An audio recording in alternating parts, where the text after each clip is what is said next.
各位网友，大家好，今天是2021年9月2号，星期四，欢迎大家参加王健每日观察直播1的节目。我们今天两个主题，第一个，克里访华证明拜登对华政策逻辑失败啊。第二，胡锡进给习近平的文革解围啊。我们先讲第一个啊，先讲第一个克里。克里是美国总统气候变化事务的特使啊，他在做一个美国政府最困难的一个工作，所以他的身份很特别，他的地位也很高，他相当于美国国务卿，他甚至比那个美国国务卿布林肯的地位还要高一点啊。他当然他比较超然，因为他是特使，他不参与日常工作，但是他又要去做最困难的工作，什么工作？找中国合作啊。那么8月31号到9月3号，他访华啊，就中美气候变化合作，联合国气候变化框架公约第26次缔约方大会和中国交换意见，主要是要跟中国谈合作，谈中美之间在气候问题上的合作啊。中美关系非常复杂，中美关系有很多个维度啊。那么有意识形态的维度，双方激烈对抗；有这个地缘政治的维度，由于意识形态的对抗，地缘政治的对抗也不可避免。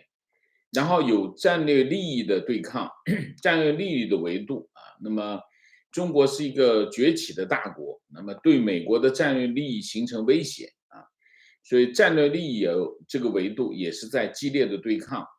然后中美之间经贸关系密切啊。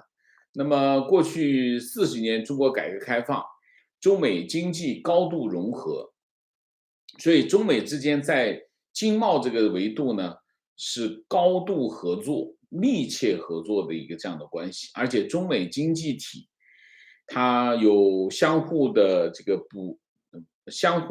补充的关系啊，就中国有的美国没有，美国有的中国没有啊，所以双方这两个世界上第一大、第二大经济体高度融合啊。第三个，在中国拜登政府希望在气候问题上和中国合作，为什么？因为中国是世界上最大的碳排放国，如果讨论全球气候议题，不和中国合作，基本上这个议题谈不下去啊。为什么碳排放？中国碳排放全球第一，占全球25%啊，所以这件事情是一个这样的概念。那好，这件事情由谁来做？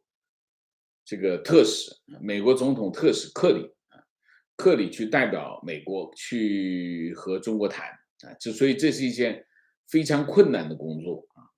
那么克里去中国呢，克里访华呢，中国高度重视啊，安排了3个人跟他见面。第一个，外交部长王毅；第二个，中央外事办主任杨洁篪；第三个，政治局常委韩正啊。这3个人跟他谈，可见中国非常重视克里访华。那么在这件事情上，中国认为气候问题啊，中国的战略是什么？中国的对美战略就是用气候议题抓住美国，因为拜登政府在气候议题上压了重注，当他在气候问题上压了重注的时候，中国就要在气候议题上这个抓住美国啊，这是双方的一个基本的态势。所以这次克里去中国，中国方面安排了这3个分量级重量。为什么是韩正？韩正是负责中国这个碳排放，削减碳排放整个事务是由韩正负责的。所以韩正这件事情他是主管的政局常委啊，正国级，所以安排韩正见克里，说明这件事情中国是高度重视的。然后就是克里跟一个个见，我们一个个讲啊，重点讲谁呢？重点讲王毅啊，因为这件事情王毅主谈啊。那么王毅在和这个克里的会面当中讲了4点。第一，中美是两个大国，合作是唯一正确的选择，也是国际社会的期待啊，我就不全念了啊。第二，王毅说，近年来中美关系急转直下啊，然后解铃还须系铃人，求在美国一方啊。那么美国方面应该停止将中国视为威胁和对手啊，停止满世界围堵打压中国啊，就这个啊，然后呢，积极回应中方提出的2份清单、3个底线啊，看见没有啊？所以中国之前做的铺垫，马上就有用了。然后第四啊，中美气候变化合作不可能脱离中美关系的大环境，美方应该与中方相向而行，采取积极行动，推动中美关系回到正轨。然后克里回应说啊，美中合作对应对当前紧迫的气候变化至关重要啊，美方愿意同中方相互尊重，加强沟通对话，共同提高雄心，体现双方的领导力，推动落实巴黎协定，然后解决美中关系面临的难题和创造机遇。美国国务院也发表一个这个声明，说克里曾经表示，在会谈中表示，美国仍然致力于与世界合作应对气候危机，但必须要以严肃的态度面对问题，同时要认清问题有紧迫性。啊，这是见王毅。见完王毅之后呢，再见这个，实际上是先见这个，先见这个，啊、杨洁篪啊，杨洁篪呢，就是见完杨洁篪，再见韩正啊，这级别是这样啊，级别越高越在后头啊。那么杨洁篪也讲了一堆啊，中美双方要沟通啊，要务实，要解决问题。杨洁篪说了一段话，他说，中方高度重视应对气候变化的问题，已经采取了一系列应对气候变化的重大战略决策和有力举措，展示了积极坚定的态度啊。中国尊重各国发展权和选择权，中国自身的发展权和选择权也必须得到尊重。我们愿意同美方加强气候变化政策交流和务实合作，促进巴黎协定的全面有效落实啊。然后克里就说了一番客气话，那么就是美方愿意尊重啊等等啊，然后剩下最后就是谁？最后是韩正啊，韩正说了几点啊，第一个，韩正重点讲什么？他说中国在应对气候变化方面做了巨大努力，也取得了显著成果啊。习近平主席提出啊，2030年碳达峰，2060年碳中和啊，这个目标愿景体现了中国坚决履行巴黎协定的行动和决心啊。那么中国一定言必信，行必果啊。然后他再说，他说应对气候变化是中美合作的重要组成部分啊，必须以信任为前提。这个话很有力量啊！希望美方按照中两国元首通话精神，为双方应对气候变化合作创造良好氛围啊！这个话合理吗？很合理啊！然后克里说啊，美中应该保持建设性的合作，共同应对全球挑战啊。美方认为中国应该为应对气候变化做出巨大努力，美国愿意与中方加强接触沟通啊。完了啊，就大概就是见这3个人啊。这件事情很重要啊。简单的说，关键之处在哪里？关键之处在于王毅的讲话啊。那么这个安排王毅、杨洁篪、韩正见克里啊，这个分量十足，给足面子。但是中方也提出了美国方面没有办法回答的问题，为什么？王毅具体负责，所以他讲的话讲得很力量很大。他说什么？他说中美气候变化合作不可能脱离中美关系的大环境。什么意思呢？简单的说，就是中美在气候方面合作，不能与两国关系的一般关系分开。这个话呢，其实是振聋发聩啊。这句话击中了什么？击中了拜登政府对华政策的要害。我之前讲过，拜登政府从这个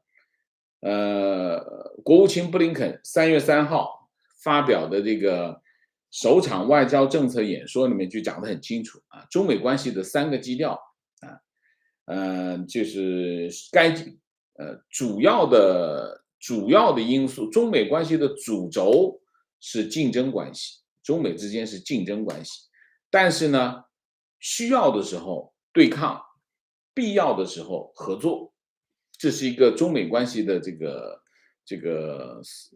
我们讲那个拜登政府设计了一个很精巧的一个对华政策，因为为什么？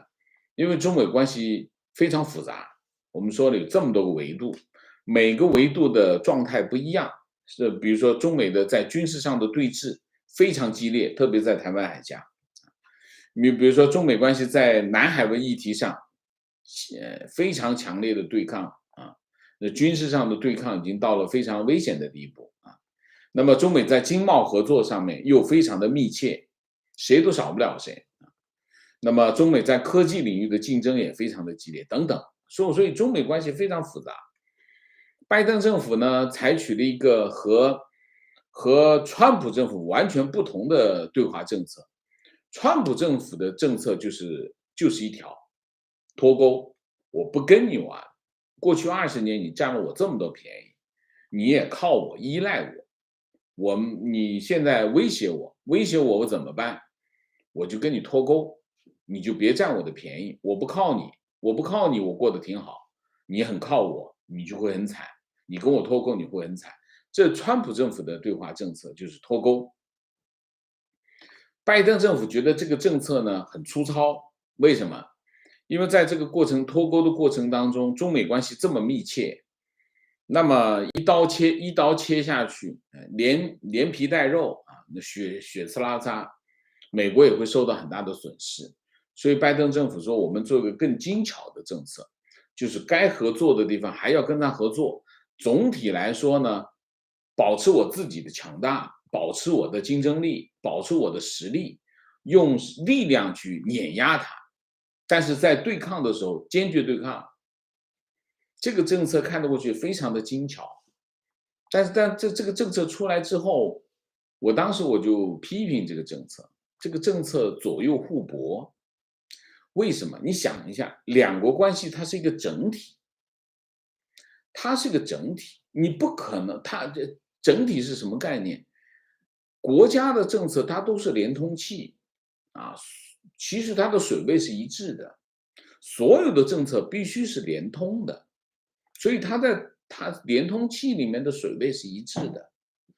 你这头跟他合作，这头跟他对抗，你这不是自己左右互搏吗？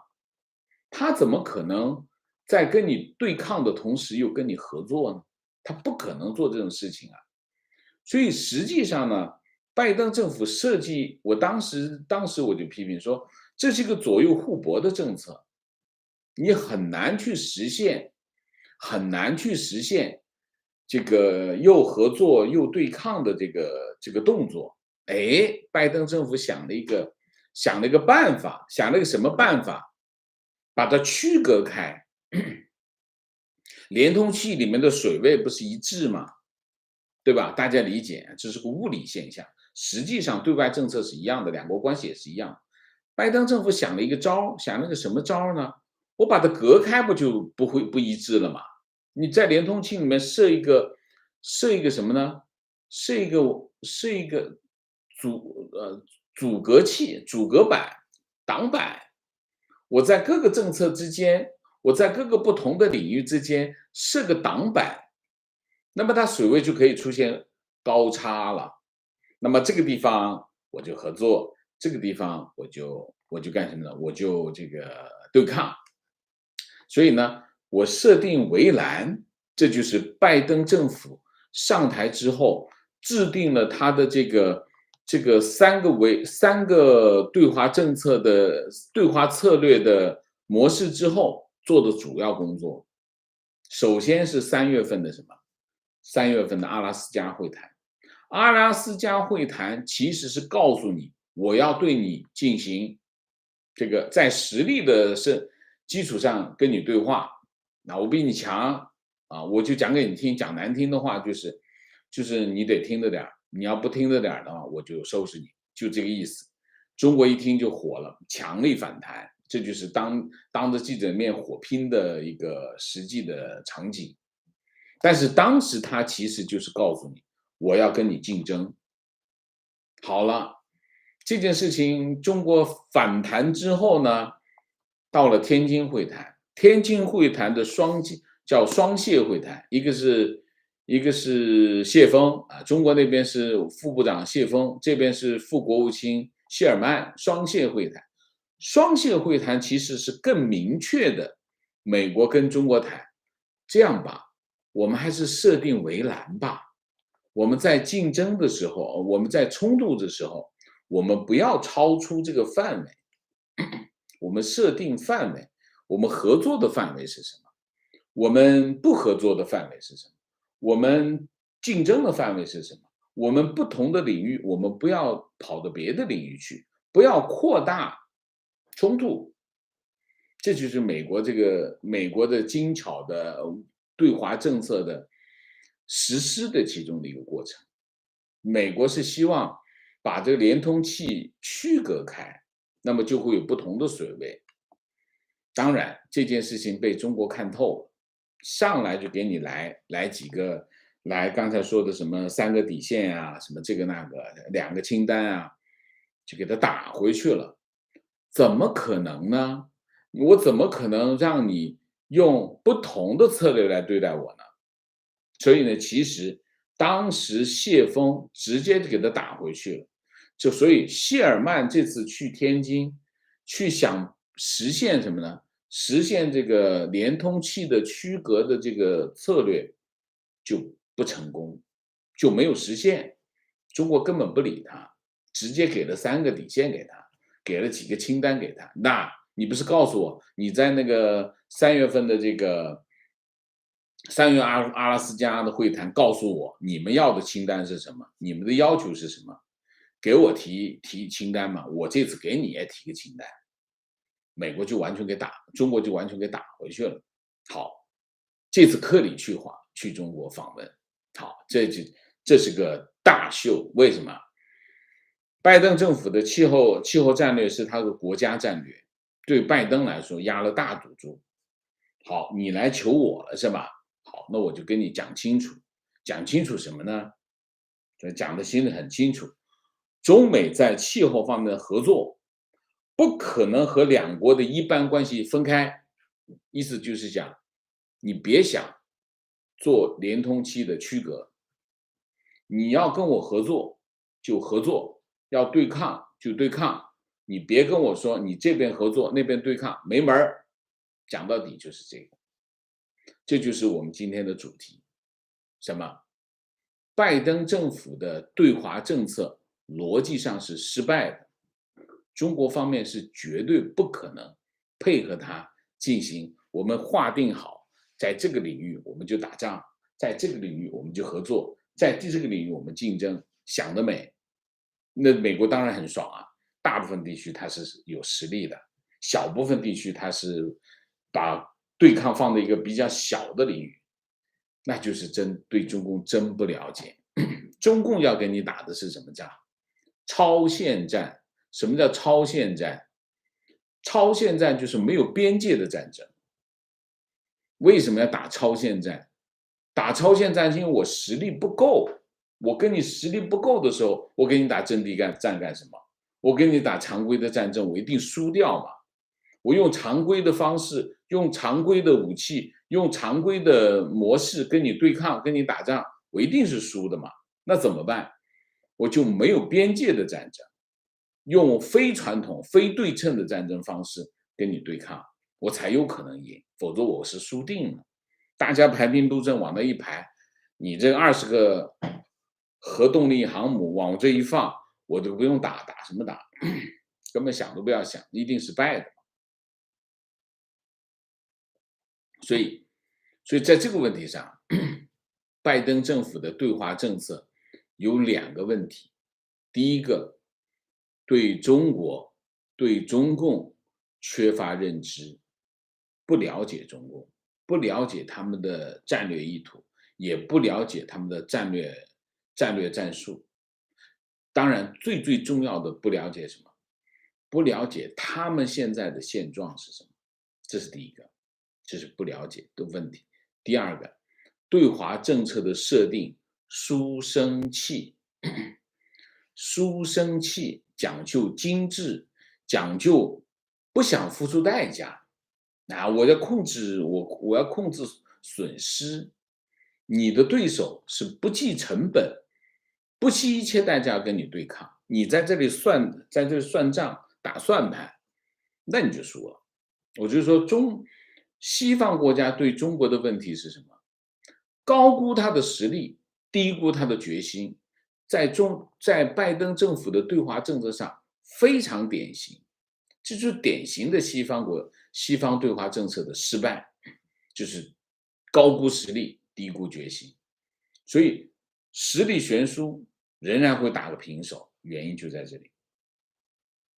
好了，我就不多说了啊，就拜登的支持者又说我批评他，大体上这样。所以你可以看，拜登政府上台到现在那么做了很多正确的事情，但是也做了很多失败的事情、错误的事情，其中包括什么？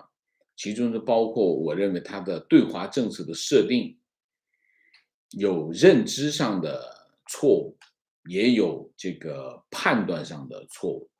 当然，最重要的是，他制定的这个策略是不对的。这个不对的原因有2个，第一个，计较得失当然要计较得失，得失是要计算，但是如果你过于计较得失的话呢，你就实现不了你的战略目标。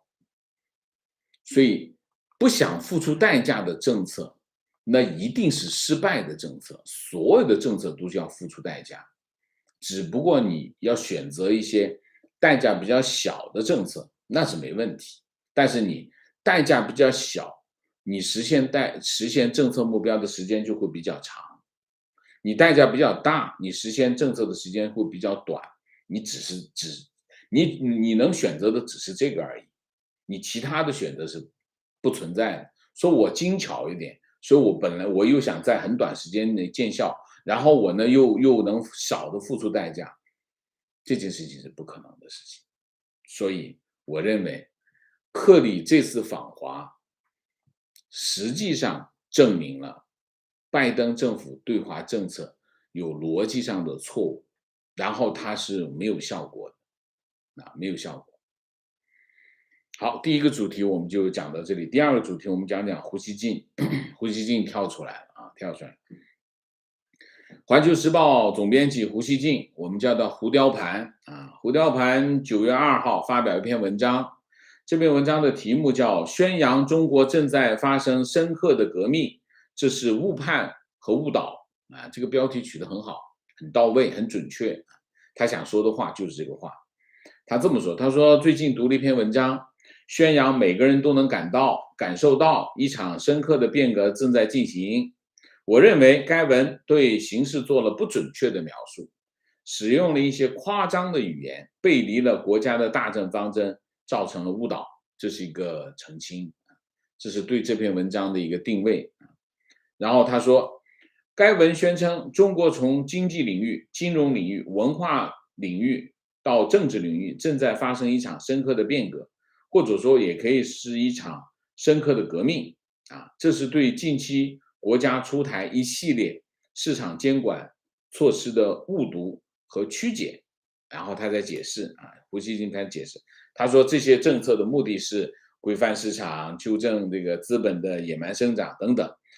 这个目的是社会治理上一个新的台阶，不是什么革命他这么解释然后他说，他说因为其实那篇文章，我们刚才讲这个，我们之前做过一个专题，说每个人都能感受到一场深刻的革命正在进行中。这篇文章其实把这一系列的，就是习近平在推出这一系列的政策背后有一个共同的目标，就是对付美国。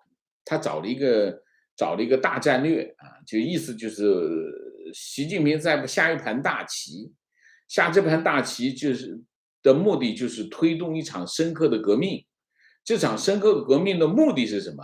应对来自美国的挑战威胁然后胡锡进就解释说，他说所有的这一切都是社会治理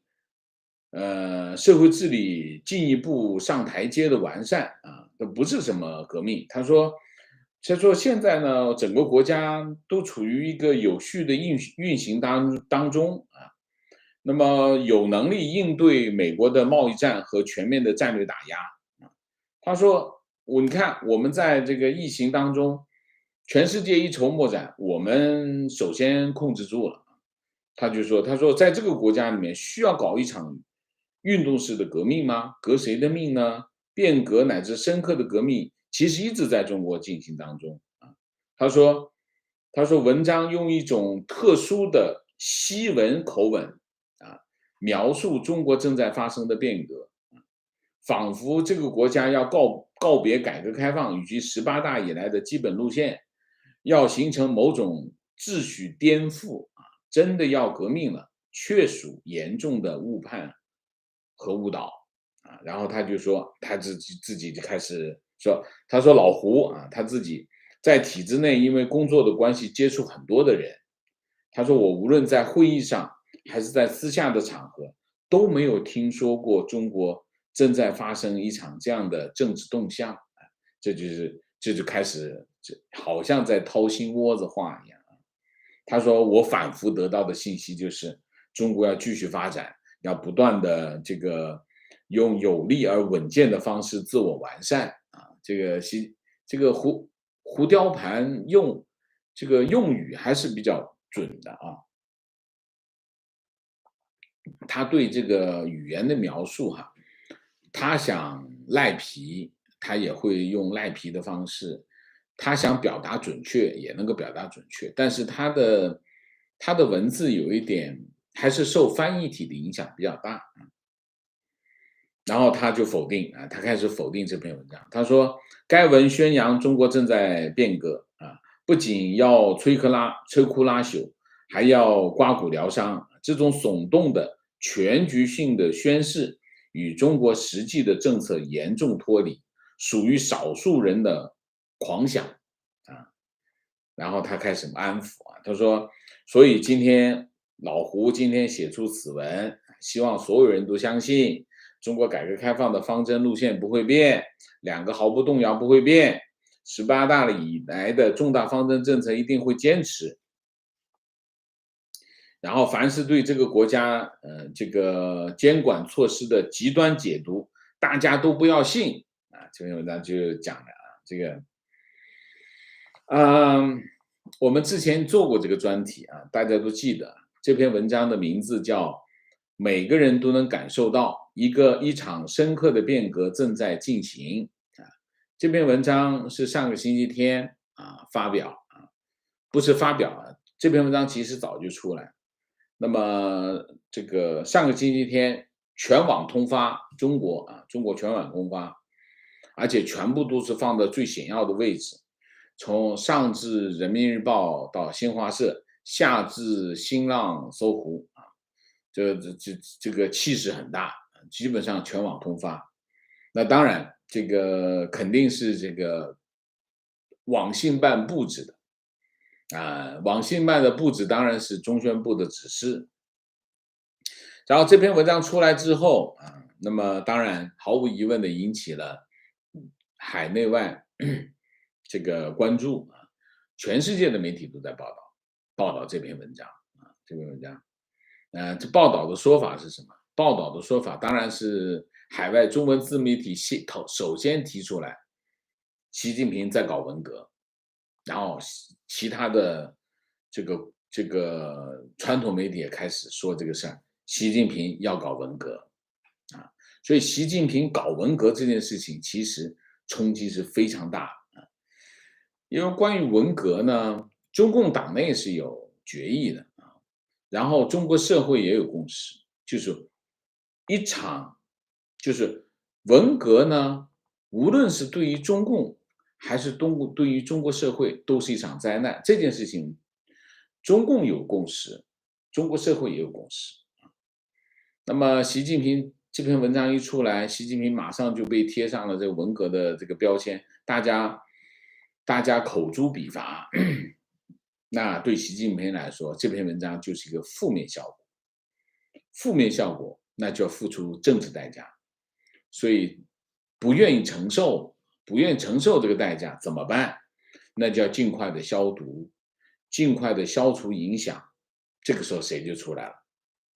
胡锡进就出来啊，胡锡进就派上用处了。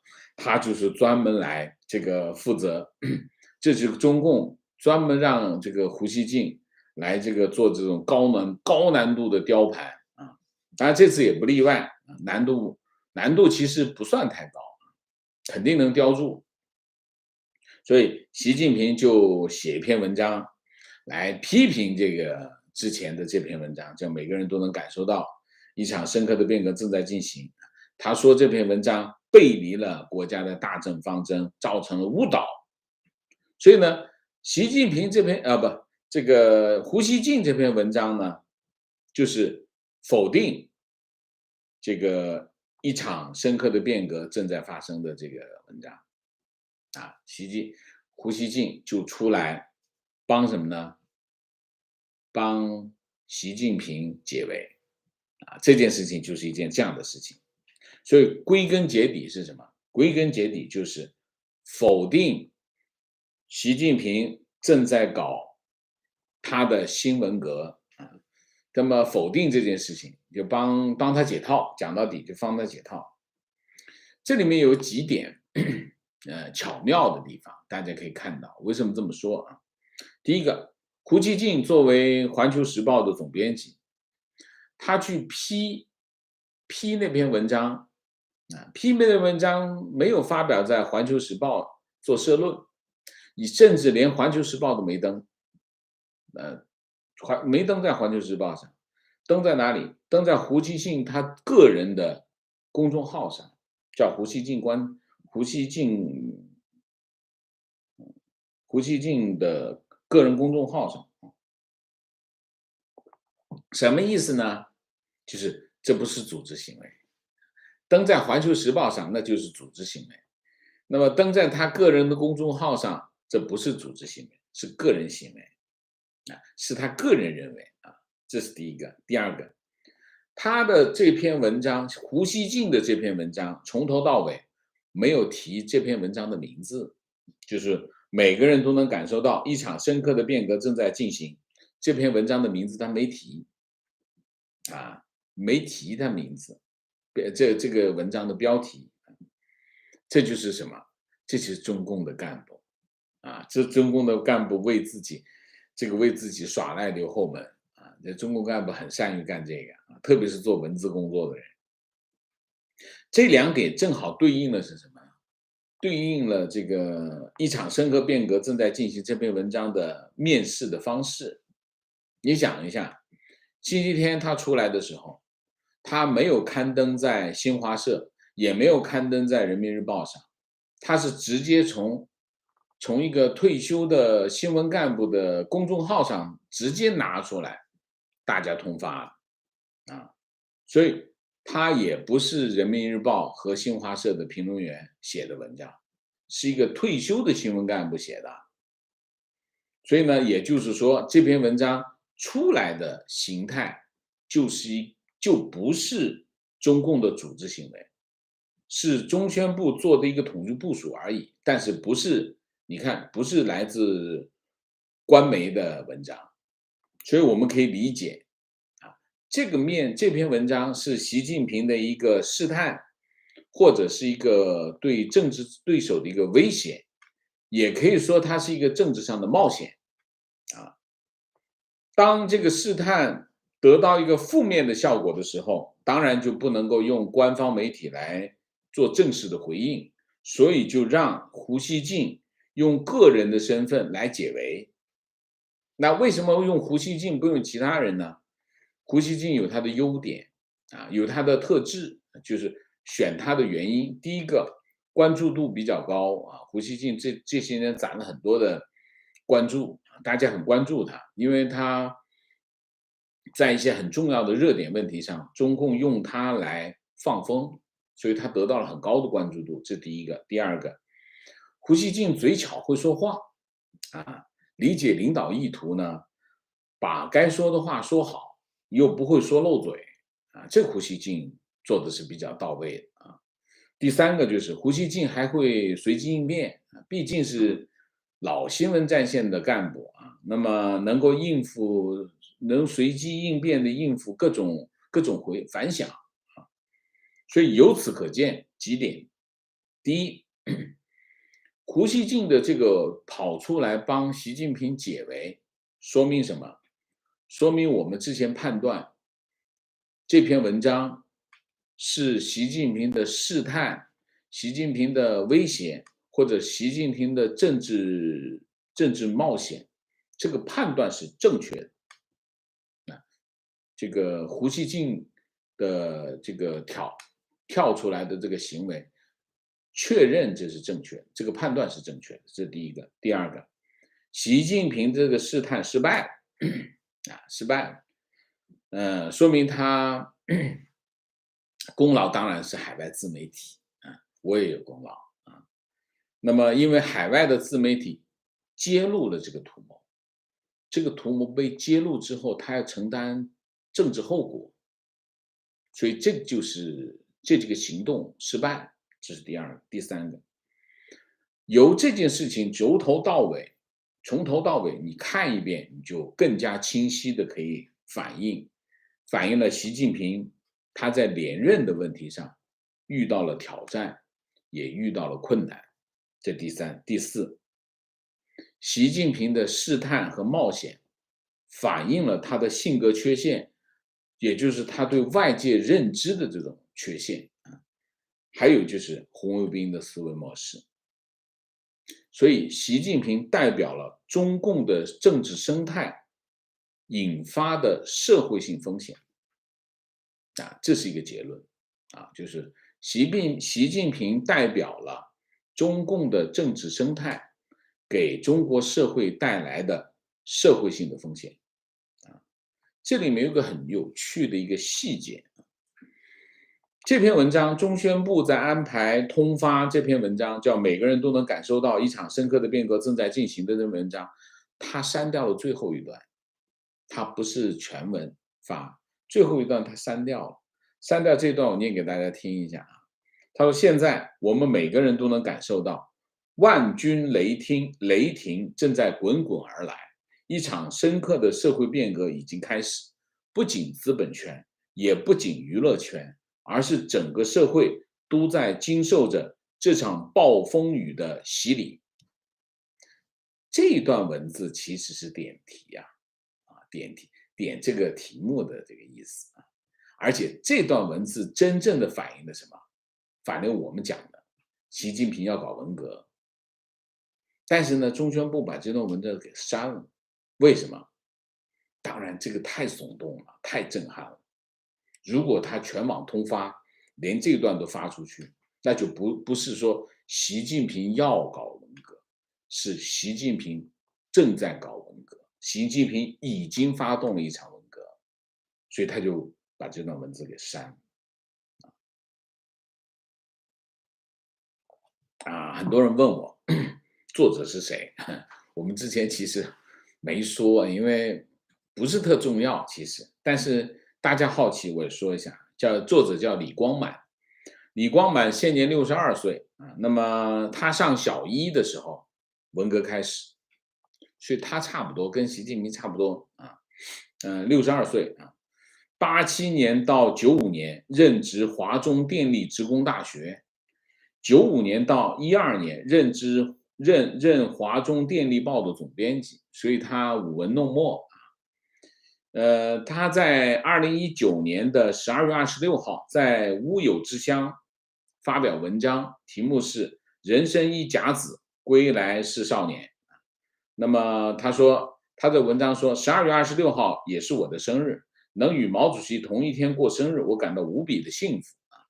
那么他说，我今年今日是我年届60，退休回归社会的日子。他说，因为李光满冰点时评这个公众号，使我有一种归来仍是少年的感觉，不畏强豪，敢于直言，乃是少年心性啊。这基本上是个什么人呢？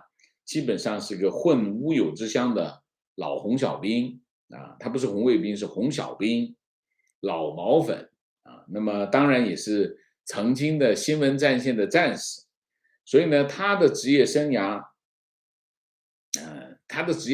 有一个非常突出的特征，叫什么？叫揣摩上意。一个中国的官媒啊，他的负责人、总编辑，他每天想的事情就是领导在要什么，这叫揣摩上意。所以他的身份、他的取向，所以他的写出来的文章才会深得习近平之心，所以才会把他选出来做这个全网通发。所以呢，后来呢，这稿子出来之后呢，幸福来得太突然。李光满第2天就在他的这个公众号上说各大央媒集中统一刊发一篇来自公众号自媒体的文章，十分罕见，显然是新闻宣传主管部门和网信主管部门的统一安排，由此形成了非常强势的宣传效果。可见呢，中宣部跟网信办没找他啊，就是把他稿子拿走，删掉最后一个全网通发。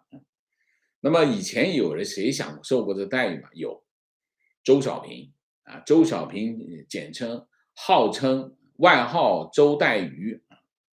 那么他曾经在新闻参考消息一口气登了他3篇文章，3篇爱国文章，分别是梦碎美利坚、飞吧中国梦、我的梦想和我的旗帜。然后后来习近平钦点周小平去参加这个文艺座谈会啊，后来担任了四川网络作协主席，2018年辞职。所以你看，习近平就是用的是一群这样的人。所以为什么我们说习近平的政策很烂？烂在哪里？烂在用人啊。那我们今天的主题就讲到这里，我们下面进入互动。进入互动之前，温馨提示，请大家点赞，请新来的网友订阅，请大家加入我们的会员，支持我们做更好的节目啊。明谢Helen， 谢谢蔡长明，谢谢CB Hiring， 谢谢提问。请问王老师，自川普上任到拜登继任以来，美国的对共政策、对华政策常常出现严重失误，深感失望。那么照这种情况发展下去，当前美国拜登政府要扭转颓势，是否会面临更高的成本、更大难度的挑战？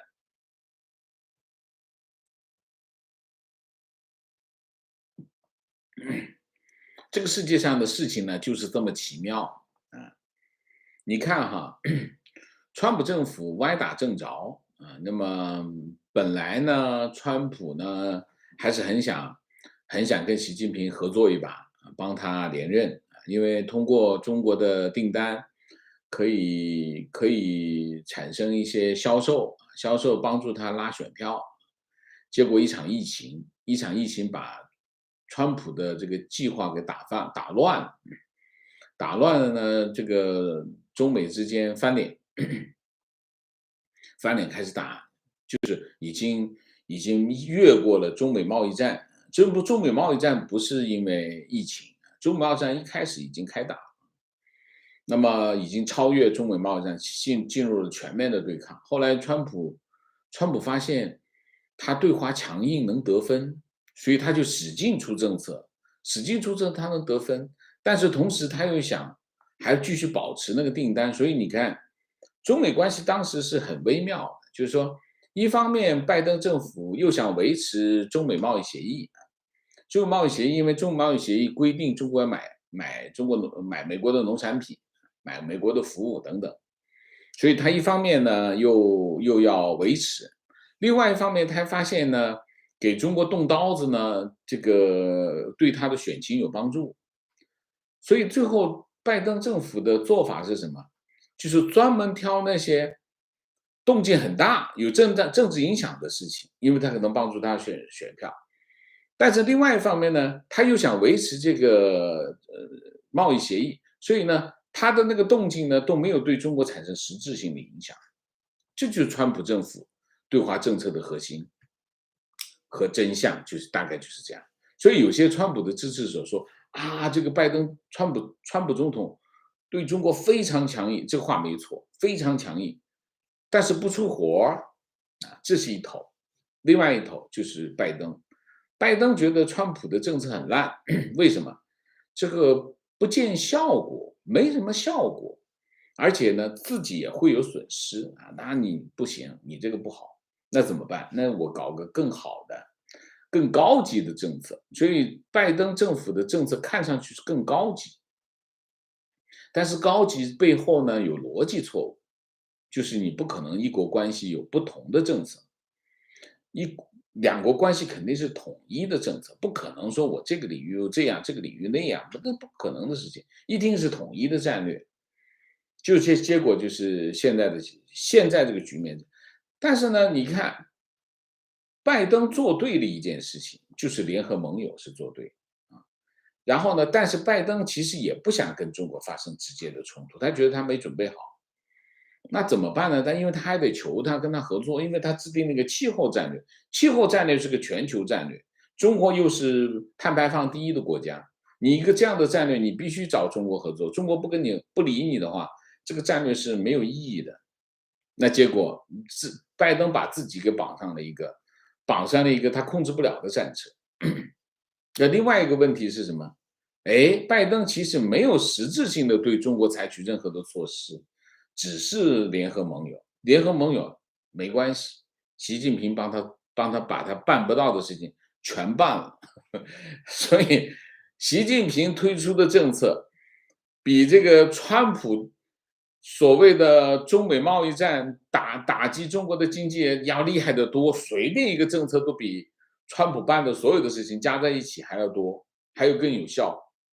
所以呢，拜登政府不用干太多的事情，保持距离就可以了。习近平就帮他把事给办了。所以我觉得美国有没有更大的难度跟挑战？美国当然本来就是面对中国一个世界上第二大经济体，而且他是一个非常进取的负责人的这个头在顶上，它当然是一个巨大的挑战，也是个巨大的困难。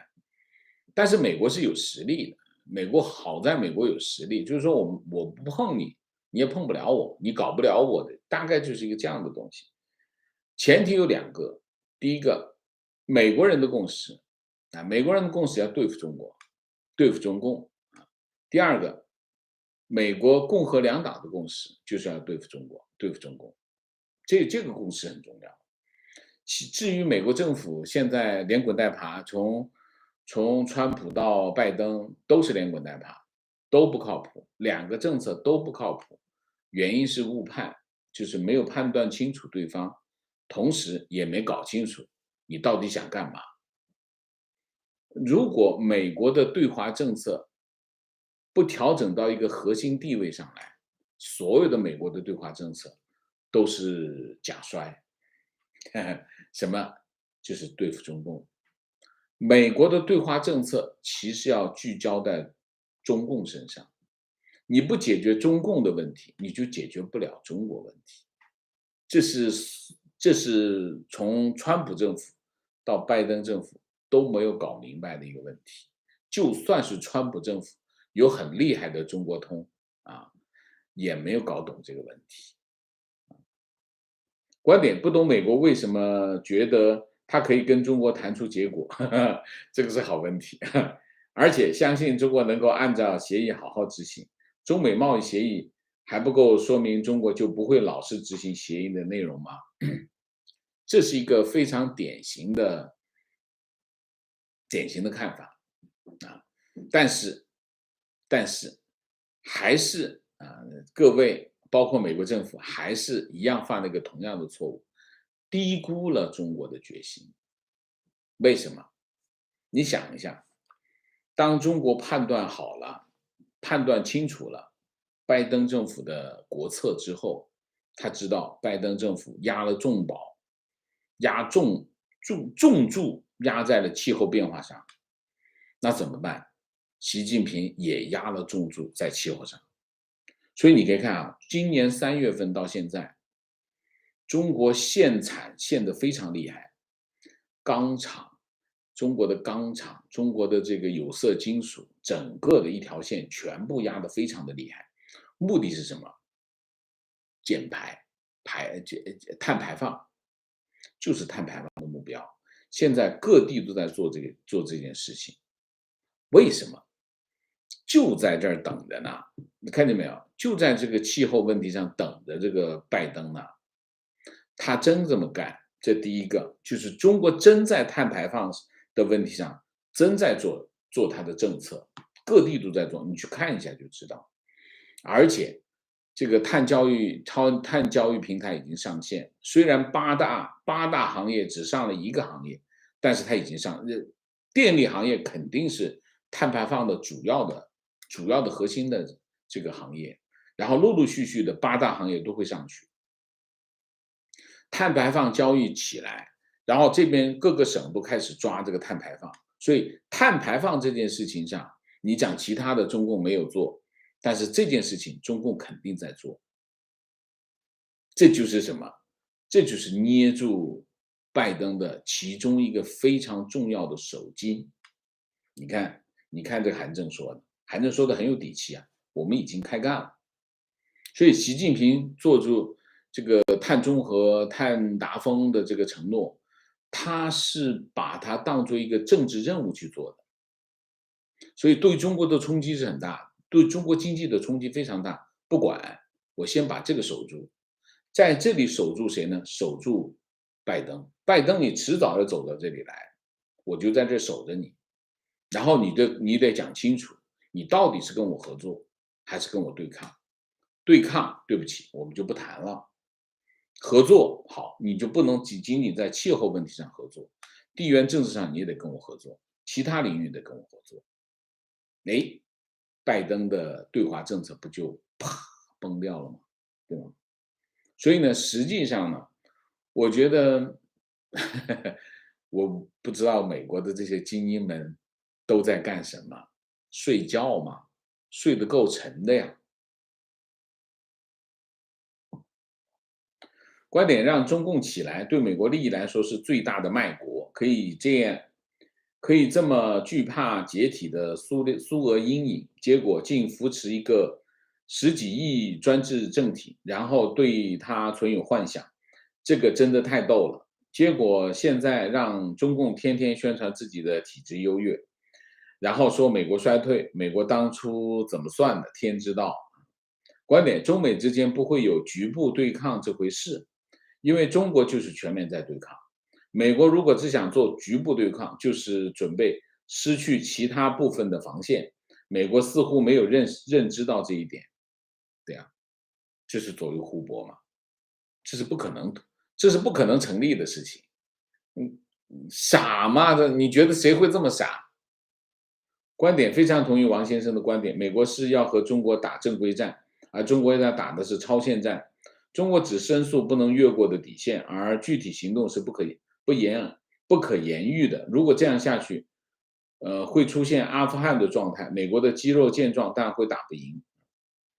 观点：川普的幕僚团队对文革的认知远超过拜登政府，这应该是余茂春等人的贡献。感觉拜登的幕僚团队也没有这样清醒的人，都不清醒，都没清醒，都没看明白，都没看明白一点是什么？中国的问题是什么？对美国来说，中国问题就是中共的问题。你不解决中共，你解决不了中国问题。这个非常非常的简单。但是基本上，我觉得余茂春也没有提出这一点。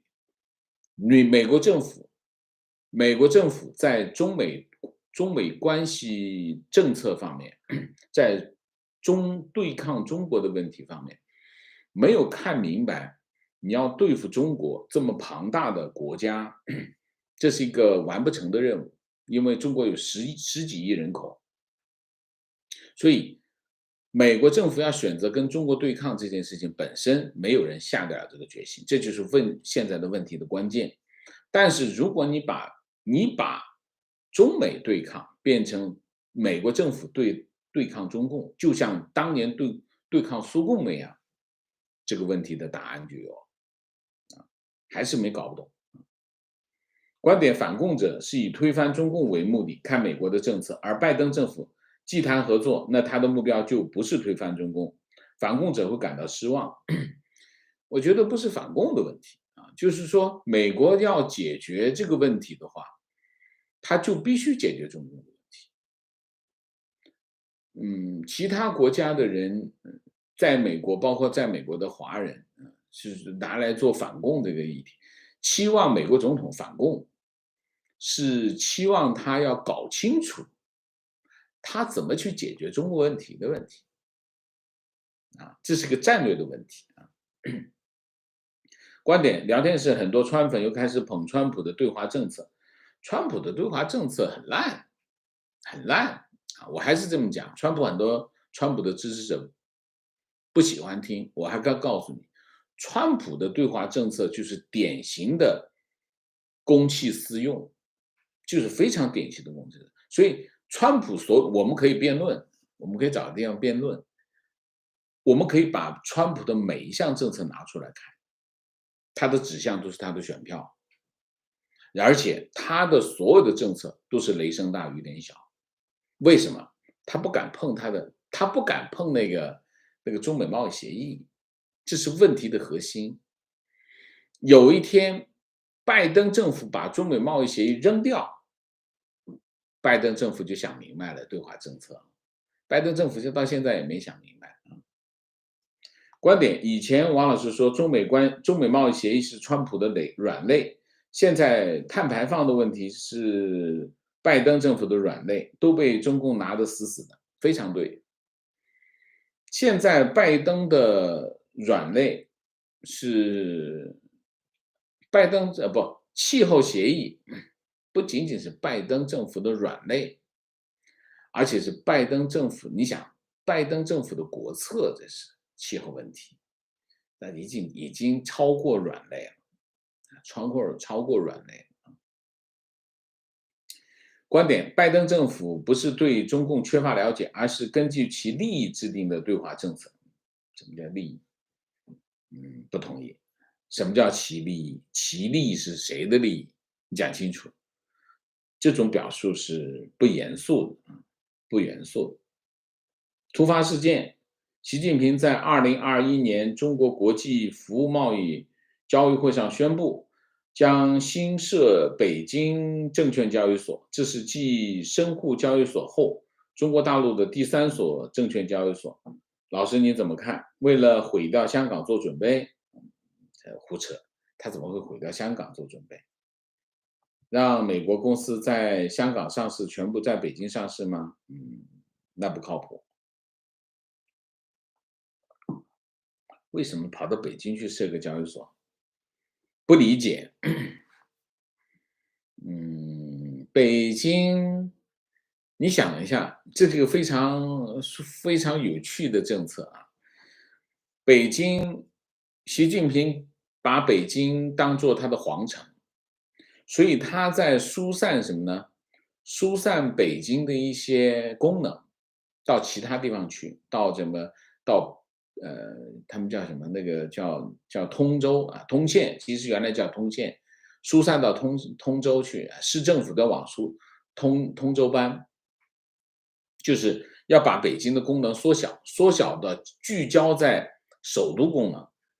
北京有很多功能，有首都功能，有经济中心的功能，有文化中心的功能，有政治中心的功能，很多功能，它要疏散掉，所以把市政府往通州搬，把很多的功能往其他地方搬，甚至要疏散一部分去这个雄安，目的就是这个要把北京变小一点，所以北京人口不会增加，北京房价不会涨，原因就在这里。但是问题是在哪里？你这再搞一个北京交易所，你想干嘛？你不是在疏散功能吗？你怎么又个交易所进来？这习近平乱来，这是。而且北京现在的2个交易所本身，你想一下，建一个交易所不容易的。你这一上来呢，怎么说呢？啊，这是一个让我好好的揣摩一下，我现在还没理解为什么要搞这样的东西啊？读不完了吗？读不完了。咱们时间超了。观点：拜登也是小家子气，不舍得下本钱，经济、地缘政治方面都不舍得付出代价。对 CCP 的态度是面对无赖惹不起就躲的态度，而不是你 CCP 惹我，我就花2碗米饭的力气打死你。哎，非常对这个观点。疑问：拜登政府怎么敢在4年的任期内提出一个几十年后方能见到效果的国策？非得几十年吗？我不同意。观点：胡锡进这样软化文革檄文，也有一层害怕自己被列为清算对象的恐惧。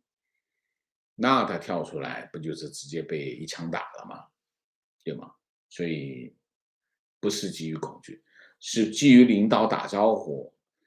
老胡写篇文章，搞定一下，应该是这样。